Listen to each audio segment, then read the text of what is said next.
Hvala lepa za besedo in spoštovane gospe in spoštovani gospodje, lepo pozdravljeni.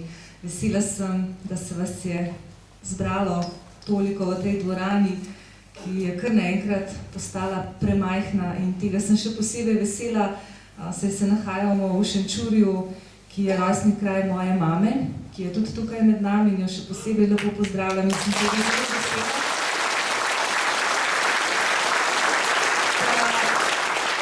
Šenčur mi je še posebej pri srcu, ker sem pač tukaj preživljala kar precejšen del svoje mladosti, pa ne nazadnje tudi zato, ker sva šla z Milanom od doma, sem vrgla en pogled še na tiste znane šenčurske dogodke iz leta 32, ko so se tukaj bili boji med tako imenovanimi klerikalci, se pravi pristaši Slovenske ljudske stranke na eni strani z dr. Antonom Korošcem in na drugi strani med pristaši tiste bolj projugoslovanske opcije.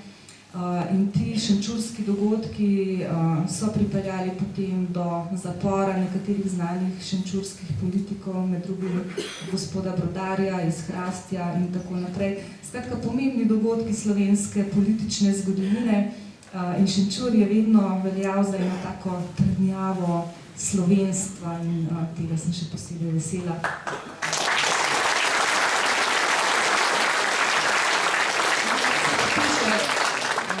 Tega razmisleka, ki ga je nekako uvedel Bernard, pa sem pred nekaj dnevi slišala eno zelo dobro misel pravnika dr. Mateja Avblja, ki je dejal, kriza so neuresničene priložnosti. In res se je zdelo pred več kot 20 leti, da so pred Slovenci odprte velike priložnosti. Na stežaj so se nam odprla vrata zgodovine in prelevili smo se iz, lahko bi rekli, zgodovinskega objekta v zgodovinski subjekt, se pravi v nek subjekt, ki lahko in more odločati o svoji zgodovinski usodi.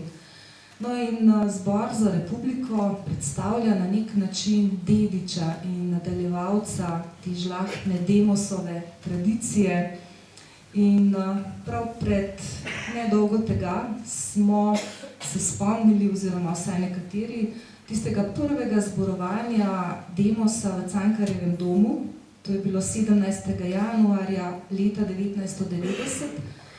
Tudi Demos, oziroma Cankarjev dom je takrat pokal po šivih, veliko ljudi je ostalo zunaj pred veliko dvorano in takrat je Demos predstavil svoj program.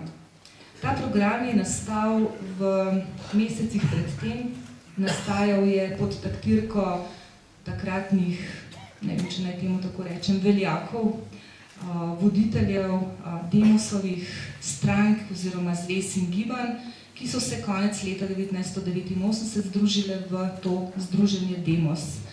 In ta program pravzaprav lahko rečemo, da je eden najlepših, najbolj konsistentnih programov v slovenski politični zgodovini, ki ni tako zelo dolga, saj datira šele v leto 1848, se pravi v čas pomladi narodov in pa zedinjene Slovenije. In v tem programu je Demos dejansko zajel celo paleto področji, ki so prizadevala nas Slovence. Od recimo prve točke, v kateri se je zavzel za narodno spravo, zato da Slovenci končno vendarle enkrat na nek način obračunamo s svojo preteklostjo, ki nas je delila in nas, kot vidimo, še po toliko letih morda še bolj kot kdajkoli prej deli. Potem, kot je že Bernard omenil, so bile zelo pomembne programske vsebine namenjene slovenskemu gospodarstvu, pa slovenskemu šolstvu, zdravstvu, sociali, potem tudi slovenski vojski.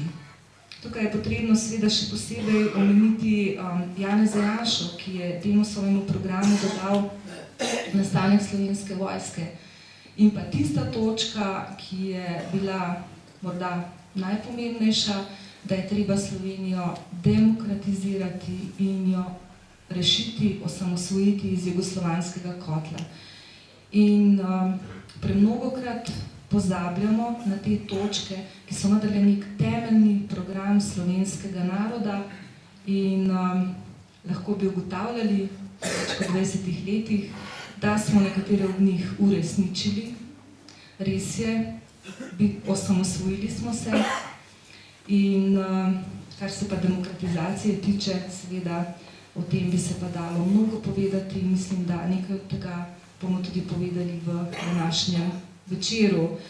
No, Bernard je omenil potem, lahko bi rekli, te svetle postaje v nadaljnjem razvoju slovenskega naroda, od osamosvojitve do mednarodnega priznanja, pa potem naprej vključitve v severnoatlantske povezave in lahko bi rekli na nek način tistega viška slovenskega narodnega razvoja, ko smo v prvi polovici leta 2008 v času prve Janševe vlade vodili 400-milijonsko skupnost, evropsko skupnost.